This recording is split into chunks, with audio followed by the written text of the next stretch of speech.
नमस्कार दोस्तों, आइए जानते हैं आज मध्य प्रदेश की बड़ी खबरें। आज की पहली खबर है कि किसानों को बिजली बिल से मुक्ति का वादा। मुख्यमंत्री ने कहा कि आगामी 3 सालों में किसानों को सोलर पंप दिए जाएंगे। सोलर पंप देने से किसान बिजली के बिल से मुक्त हो जाएंगे। सरकार ने सभी को आगे बढ़ाने का काम किया है। आज विकास दर 12% गति से बढ़ रही है। मंदसौर नीमच जिले में एक भी खेत सिंचाई से वंचित नहीं रहेगा। सिंचाई परियोजनाओं के निर्माण से प्रत्येक खेत को सिंचाई की सुविधा मिलेगी।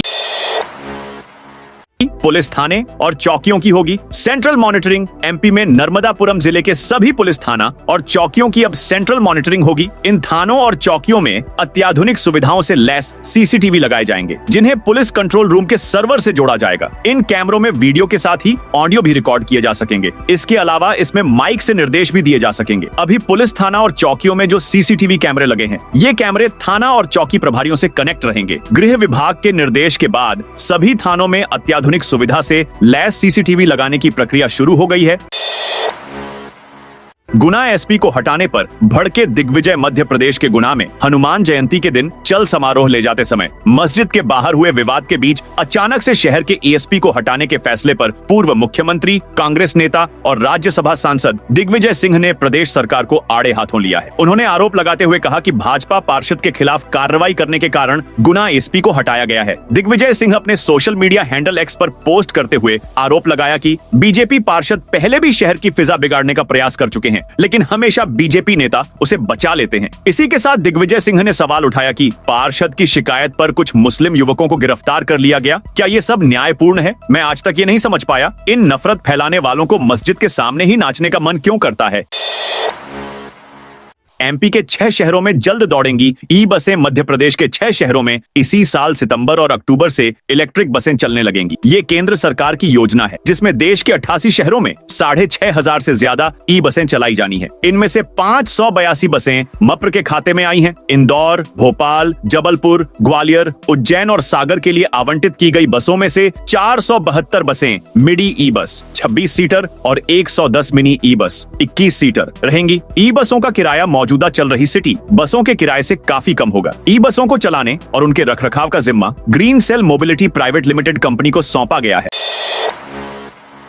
आयुष्मान कार्ड से एमपी के मरीजों का अब राजस्थान में मिलेगा फ्री इलाज। राजस्थान सीमा से लगे मप्र के जिलों के मरीजों के लिए राहत भरी खबर है। अब झालावाड़ सहित पूरे राजस्थान में आयुष्मान कार्ड से फ्री इलाज कराया जा सकेगा। मप्र से पहुंचने वाले मरीजों को न ओपीडी शुल्क देना होगा, न ही किसी प्रकार की जांचों के लिए अतिरिक्त रुपए लगेंगे। दरअसल करीब 3 साल पहले राज्य शासन ने बाहर के राज्यों से आने वाले मरीजों को मुफ्त उपचार की सुविधा बंद कर दी थी और उसके लिए शुल्क निर्धारित किया था, जिसमें ओपीडी शुल्क, भर्ती शुल्क के साथ ही जरूरी दवाइयों पर भी शुल्क लागू किया गया था। अब इसमें राहत दी गई है। 3 साल बाद राज्य शासन ने इस पर संज्ञान लेते हुए रोक हटा दी और आयुष्मान कार्ड यहां भी चालू कर दिया है।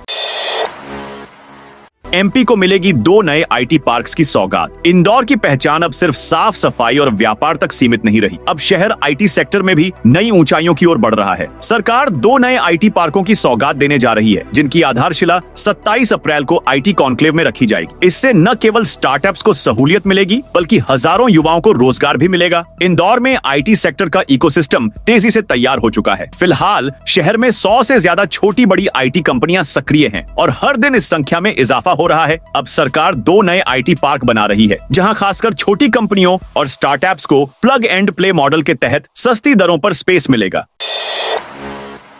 एमपी के इंदौर में ध्वस्त होंगे कई मकान दुकान। धरने पर बैठे लोग एमपी की व्यावसायिक राजधानी इंदौर में कई मकान दुकान जमींदोज किए जाने हैं। शहर में मेट्रो प्रोजेक्ट के अंतर्गत इन निर्माणों पर बुलडोजर चलाया जाएगा। मेट्रो प्रोजेक्ट में बड़ा गणपति से मल्हारगंज के छोटा गणपति तक 2 अंडरग्राउंड स्टेशन बनाए जाने हैं, जिसके लिए घर गिराए जाएंगे। इसका लोग विरोध करते हुए धरने पर बैठ गए हैं। स्टेशन के लिए मकान दुकान ढाए जाने का बीजेपी में भी अंदरूनी विरोध हो रहा है। पार्टी के एक वरिष्ठ नेता तो खुलकर सामने आ गए हैं। वरिष्ठ बीजेपी नेता और राष्ट्रीय कवि सत्यनारायण सत्तन ने कहा है कि इससे रोजगार खत्म हो जाएंगे और बेरोजगारी बढ़ेगी।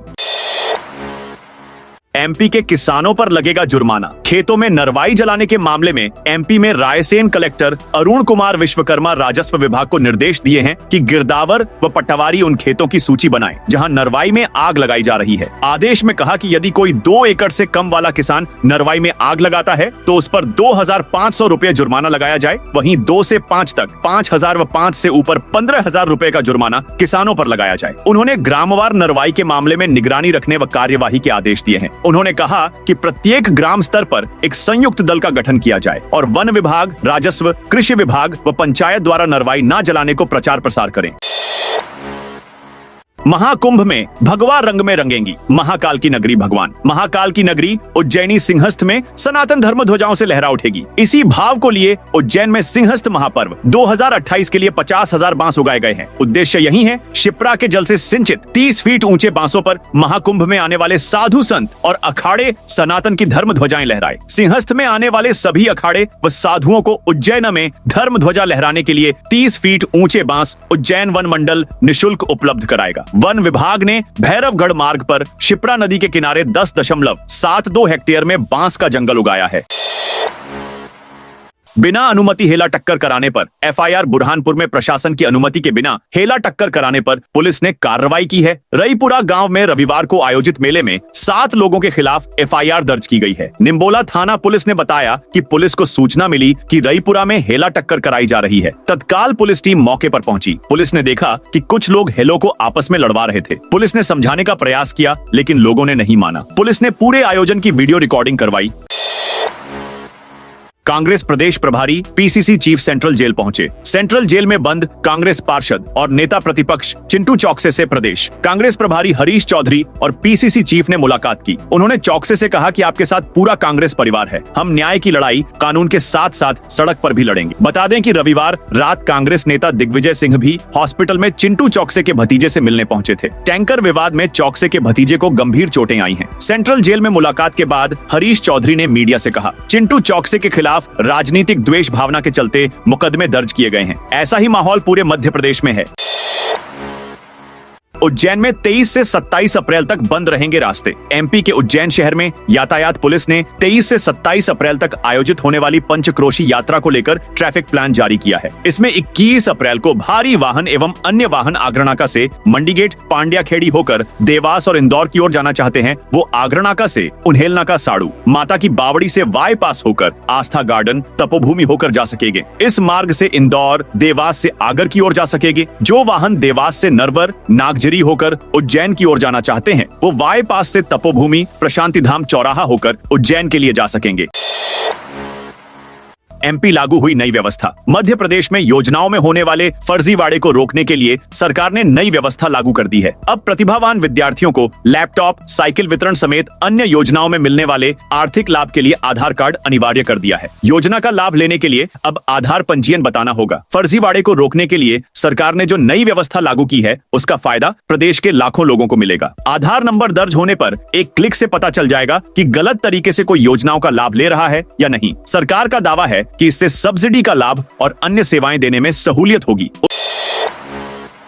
उज्जैन कुंभ में शिप्रा नदी पर जल मार्ग बनेगा। मुख्यमंत्री मोहन यादव ने उज्जैन के रामघाट पर जल गंगा संवर्धन अभियान में हिस्सा लिया। इस दौरान उन्होंने रामघाट पर सफाई की, साथ ही शिप्रा में डुबकी भी लगाई। सीएम ने रामघाट पर सफाई कर्मियों और पंचकोशी यात्रियों का स्वागत करते हुए कहा कि आने वाले कुंभ में उज्जैन में शिप्रा नदी के अलग अलग भागों में लोग नौकायन कर एक जगह से दूसरी जगह जा सकेंगे। इसके लिए जलमार्ग बनाया जा रहा है। सीएम ने कहा कि सिद्धनाथ से त्रिवेणी तक 29 किलोमीटर के नए घाट तैयार होंगे। पहले से 6 किलोमीटर के घाट बने हुए हैं। इस तरह से कुंभ में आने वाले श्रद्धालुओं को 35 किलोमीटर के घाट उपलब्ध होंगे। इंदौर में छोटा गणपति मेट्रो सब स्टेशन का विरोध। एमजी रोड पर छोटा गणपति क्षेत्र में बनने वाले सब स्टेशन के खिलाफ विरोध शुरू हो गया है। मेट्रो प्रबंधन द्वारा 45 मकानों को हटाने की सूची जारी की जाने के बाद स्थानीय रहवासी और दुकानदारों में नाराजगी का माहौल है। इसके विरोध में सुबह 10 बजे से छोटा गणपति मंदिर के बाहर धरना प्रदर्शन शुरू किया गया है। मेट्रो प्रबंधन की ओर से जारी की गई सूची में एमजी रोड स्थित महंत परिसर, तंबोली बाखल, मल्हारगंज और टोरी कॉर्नर के कुछ मकान शामिल हैं। यहाँ के व्यापारियों और रहवासियों का कहना है कि मल्हारगंज छोटा गणपति और बड़ा गणपति के बीच आधे किलोमीटर की दूरी है। ऐसे में इस क्षेत्र में सब स्टेशन की कोई आवश्यकता नहीं है।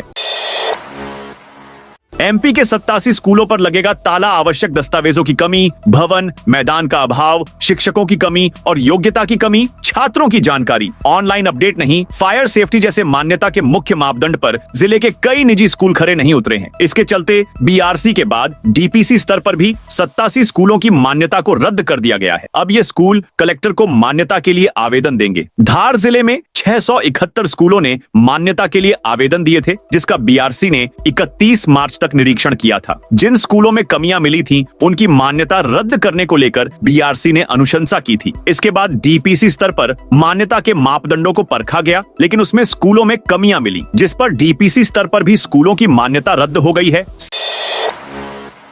सीएम मोहन यादव ने नक्सलियों को दे दी बड़ी चेतावनी। मध्य प्रदेश के मुख्यमंत्री मोहन यादव आज उज्जैन पहुंचे। उन्होंने जल गंगा संवर्धन अभियान के अंतर्गत घाट की सफाई की और शिप्रा नदी में स्नान के लिए डुबकी लगाई। इसके बाद मां शिप्रा की पूजा की। इस दौरान मीडिया से बातचीत उन्होंने नक्सलियों को चेतावनी दे दी है कि सरेंडर कर दें, नहीं तो मार दिए जाएंगे, दूसरा कोई रास्ता नहीं है। सीएम डॉ मोहन यादव ने मीडिया से बातचीत में बताया कि सीएम ने कहा कि 2026 तक नक्सलवाद समाप्त होगा। हम इस पर काम कर रहे हैं। ओबीसी को 27% आरक्षण मामला। मध्य प्रदेश में ओबीसी को 27% आरक्षण मामले पर सोमवार को सुप्रीम कोर्ट में सुनवाई हुई। कोर्ट ने सभी ट्रांसफर पिटीशंस स्वीकार करते हुए सुनवाई की बात कही। कोर्ट ने कहा कि सरकारी विभागों में चयनित उम्मीदवारों की नियुक्तियां होल्ड करने का मामला भी सुनेंगे। इस संबंध में सुप्रीम कोर्ट ने अहम सुझाव भी दिया। कोर्ट ने ओबीसी महासभा के अधिवक्ता से कहा कि नियुक्ति नहीं देने, एक्ट का पालन नहीं करने वालों के खिलाफ पिटीशन लगाइए, उस पर सुनवाई करके हम निर्देश जारी करेंगे। इस मामले की अगली सुनवाई की तिथि चीफ जस्टिस निर्धारित करेंगे। एमपी के 4 बड़े स्टेशनों से होकर चलेगी स्पेशल ट्रेन। गर्मी की छुट्टियों में यात्रियों की बढ़ती भीड़ को देखते हुए रेल प्रशासन द्वारा विशेष ट्रेनें चलाई जा रही हैं। इसी कड़ी में गाड़ी संख्या 6161 तिरुनेलवेली हजरत निजामुद्दीन ग्रीष्मकालीन विशेष ट्रेन का संचालन किया जा रहा है। सीनियर डीसीएम सौरभ कटारिया ने बताया कि यह ट्रेन एमपी में भोपाल मंडल के प्रमुख स्टेशनों इटारसी, भोपाल एवं बीना होते हुए अपने गंतव्य तक पहुंचेगी। सीएम ने लगाई सौगातों की झड़ी। सीएम मोहन यादव रविवार को नीमच स्थित जावद विभिन्न निर्माण कार्यों का लोकार्पण एवं भूमि पूजन करने पहुंचे थे। सीएम ने घोषणा करते हुए कहा कि सूखानंद तीर्थ स्थल को धार्मिक पर्यटन का केंद्र बनाया जाएगा। थड़ोद स्थित हाईको हायर सेकेंडरी स्कूल का उन्नयन किया जाएगा। सिंगोली स्थित स्वास्थ्य केंद्र का परीक्षण कर उन्नयन करेंगे। जावद में स्थित स्वास्थ्य केंद्र को 100 बिस्तरों का किया जाएगा। आगामी 3 सालों में किसानों को सोलर पंप देकर बिजली के बिलों से मुक्त करेंगे। एमपी की सबसे बड़ी अंडरग्राउंड टनल पर आया बड़ा update. Indore Dahod rail line पर क्षेत्र के टिही गांव में प्रदेश की सबसे बड़ी अंडरग्राउंड टनल का निर्माण हो रहा है। यहां 2956 मीटर लंबी टनल की खुदाई के बाद अब तक 550 मीटर हिस्से में फिनिशिंग लाइन डाली जा चुकी है। इस फिनिशिंग लाइन के माध्यम से टनल को वाटरप्रूफ और भूकंपरोधी बनाया जा रहा है। रविवार को रेलवे के निर्माण शाखा के चीफ इंजीनियर धीरज कुमार ने टनल का निरीक्षण किया। टनल की फिनिशिंग के लिए 3 गेंट्री मशीनों का उपयोग हो रहा है। मूंग की नई किस्म विकसित। राजमाता कृषि विश्वविद्यालय के कृषि वैज्ञानिक ने मूंग की नई किस्म विकसित की है। मूंग की फसल में न मरुका कीट लगेगा और न फफूंद। किसान इस मूंग की फसल को गर्मी व खरीफ दोनों ही सीजन में उगा सकते हैं। प्रति हेक्टेयर 9 से 10 क्विंटल मूंग निकलेगी। किसानों मूंग का नया बीज 2026 में मिल सकता है। मध्य प्रदेश की जलवायु के हिसाब से बीज काफी अच्छा है। साथ ही राजस्थान में भी इसे गर्मी व खरीफ में उगाया जा सकता है।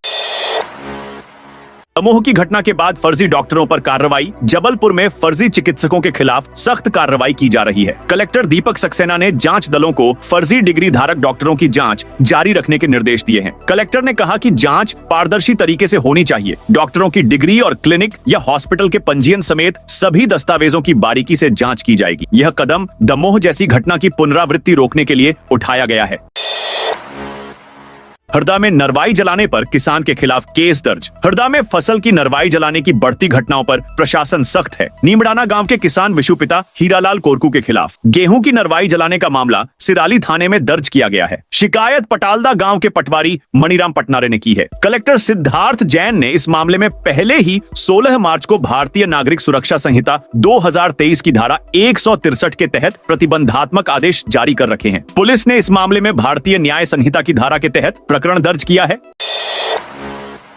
मां पीतांबरा के दर्शन करने पहुंचे धीरेन्द्र कृष्ण शास्त्री बागेश्वर धाम के पीठाधीश्वर धीरेन्द्र कृष्ण शास्त्री ने सोमवार को दतिया स्थित श्री पीतांबरा पीठ में मां बगलामुखी के दर्शन किए। उन्होंने वन खंडेश्वर महादेव का अभिषेक किया और धूमावती माता को दंडवत प्रणाम किया। उनके आगमन की खबर सुनकर सैकड़ों श्रद्धालु मंदिर पहुंच गए। मीडिया से बातचीत में धीरेन्द्र कृष्ण शास्त्री ने पश्चिम बंगाल की स्थिति पर चिंता जताई। उन्होंने कहा कि मुर्शिदाबाद के हिंदुओं का पलायन रुके, इसके लिए मां भगवती से प्रार्थना की है। उन्होंने कहा कि हिंदुओं का अपने ही देश में घर छोड़कर भागना दुर्भाग्यपूर्ण है। भोपाल में 5000 का इनामी बदमाश गिरफ्तार। भोपाल की टीला जमालपुरा पुलिस ने हिस्ट्री शीटर बदमाश को गिरफ्तार किया है। आरोपी पर 5000 रुपए का इनाम डीसीपी रियाज इकबाल ने घोषित कर रखा था। आरोपी अड़ीबाजी और मारपीट के मामले में फरार चल रहा था। मुखबिर की सूचना पर राजीव नगर टीला जमालपुरा से उसे रविवार की रात को गिरफ्तार किया। तलाशी लेने पर उसके पास से एक छुरी मिली है। खंडवा में नरवाई जलाने पर 5.25 लाख का जुर्माना। खंडवा जिले में 1 महीने के भीतर नरवाई जलाने वाले 108 किसानों पर 5.25 लाख रुपए का जुर्माना लगाया गया है। यह कार्रवाई नेशनल ग्रीन ट्रिब्यूनल (एनजीटी) के निर्देशों के तहत वायु प्रदूषण की रोकथाम और नियंत्रण अधिनियम के अंतर्गत की गई है। जिले में गेहूं एवं अन्य फसलों की कटाई उपरांत फसल अवशेषों को खेतों में जलाए जाने पर कलेक्टर अश्व गुप्ता ने प्रतिबंध लगाया था। अगस्त तक प्रॉपर्टी टैक्स जमा करने पर 6% छूट। नगर निगम इस बार मई से ही संपत्ति कर की वसूली पर ध्यान केंद्रित करेगा। इसके लिए अधिकारियों ने संपत्ति कर जमा करने वालों को 3 श्रेणियों में बांटा है। इसमें नियमित कर जमा करने वाले, देरी से जमा करने वाले, जुर्माने के साथ और जमा नहीं करने वाले शामिल हैं। देरी से टैक्स जमा करने वाले, जुर्माने के साथ और जमा नहीं करने वालों पर विशेष ध्यान दिया जाएगा। पटवारी बोले हिंदू गांव बनाना। भगवान राम के आदर्शों के खिलाफ बागेश्वर धाम के पंडित धीरेन्द्र कृष्ण शास्त्री ने अपने गृह ग्राम गढ़ा में देश का पहला हिंदू गांव बनाने का ऐलान किया है। इसका निर्माण कार्य भी शुरू हो गया है। धीरेन्द्र शास्त्री के इस प्लान पर पीसीसी चीफ जीतू पटवारी ने पलटवार किया है। जीतू पटवारी ने एक्स पर एक वीडियो शेयर किया है जिसमें उन्होंने कहा है कि एक गांव इसलिए होना चाहिए क्योंकि वोट बांटने हैं, वोटों का ध्रुवीकरण करना है। मैं हिंदू हूँ और गर्व से कहता हूँ कि हिंदू हूँ, लेकिन मेरे राम ने मुझे सिखाया है कि सबसे पहले गरीब का ध्यान दो, इंसानियत पर ध्यान दो। हिंदू, मुस्लिम, सिख, ईसाई आपस में हैं भाई भाई। ये नारा भी तो संविधान ने दिया। देश की संस्कृति और परंपरा ने सिखाया कि जो हमारे दूसरे धर्म के लोग हैं उनका सम्मान करो। इंदौर की महिला को 4 दिन तक रखा डिजिटल अरेस्ट। इंदौर में महिला के साथ डिजिटल अरेस्ट के मामले में क्राइम ब्रांच ने 17वें आरोपी को गिरफ्तार किया है। महिला को 4 दिनों तक डिजिटल रूप से बंधक बनाकर रखा गया था। ठगों ने खुद को अलग अलग अधिकारी बताकर उससे बातचीत की और 1 करोड़ 60 लाख रुपए की ठगी को अंजाम दिया। इस मामले में क्राइम ब्रांच अब तक 100 बैंक खाते फ्रीज कर चुकी है। मुर्शिदाबाद में हिंदुओं पर अत्याचार का विरोध। मुर्शिदाबाद में हिंदुओं की सुरक्षा को लेकर तनावपूर्ण स्थिति बनी हुई है। इस मामले में राष्ट्रीय हिंदू संगठन ने कड़ा रुख अपनाया है। संगठन के सदस्यों ने मालवीय चौक पर प्रदर्शन किया। उन्होंने पश्चिम बंगाल की मुख्यमंत्री ममता बनर्जी का पुतला दहन किया। संगठन के सदस्यों का कहना है कि मुर्शिदाबाद में हिंदुओं की सुरक्षा खतरे में है। इस स्थिति से सभी हिंदूवादी संगठनों में रोष है। वे चरणबद्ध तरीके से आंदोलन कर रहे हैं। प्रदर्शनकारियों ने पश्चिम बंगाल की मुख्यमंत्री ममता बनर्जी से इस्तीफा देने और राष्ट्रपति से पश्चिम बंगाल में राष्ट्रपति शासन लगाने की मांग की है। उनका मानना है कि इससे राज्य के हिंदुओं को सुरक्षा मिल सकेगी। ठेले वाले के अकाउंट में 30 लाख रुपए का ट्रांजैक्शन। ग्वालियर में अब तक की सबसे बड़ी डिजिटल ठगी का खुलासा हुआ है। उज्जैन के नागदा में बंधन बैंक के अफसर और कर्मचारियों ने फर्जी बैंक अकाउंट बनाए, जिनका इस्तेमाल ऑनलाइन ठगों ने धोखाधड़ी के लिए किया। इन बैंक कर्मचारियों ने जरूरतमंद लोगों को 1000 रुपए का लालच देकर उनके नाम पर अकाउंट खुलवाया और पासबुक और एटीएम कार्ड अपने पास रखे। ग्वालियर पुलिस ने इस मामले में छापेमारी कर नागदा, उज्जैन और रतलाम से 6 आरोपियों को गिरफ्तार किया है। Madhya Pradesh premiere league Scindia cup में बुंदेलखंड की टीम बनेगी। Madhya Pradesh premiere league Scindia cup में इस बार बुंदेलखंड बुल्स टीम बनाई जाएगी, जिसमें सागर जिले समेत बुंदेलखंड के खिलाड़ी हिस्सा लेंगे। युवक युवती दोनों ही इसमें सहभागिता कर सकते हैं। इसके लिए चयन प्रक्रिया मई माह में शुरू की जा रही है। टीम के ओनर रोहित वाधवा ने बताया कि बुंदेलखंड की टीम बनाने को लेकर लगातार संपर्क और प्रयास किया जा रहा था। इसके बाद हम सभी ने निर्णय लिया कि बुंदेलखंड के युवाओं को हम मौका देंगे और इसी के तहत बुंदेलखंड बुल्स के नाम से टीम बनाई गई है। तो दोस्तों, यह थी आज मध्य प्रदेश की बड़ी खबरें। आप इस वीडियो को कौन से जिले से देख रहे हैं, उस जिले का नाम कमेंट में लिखें।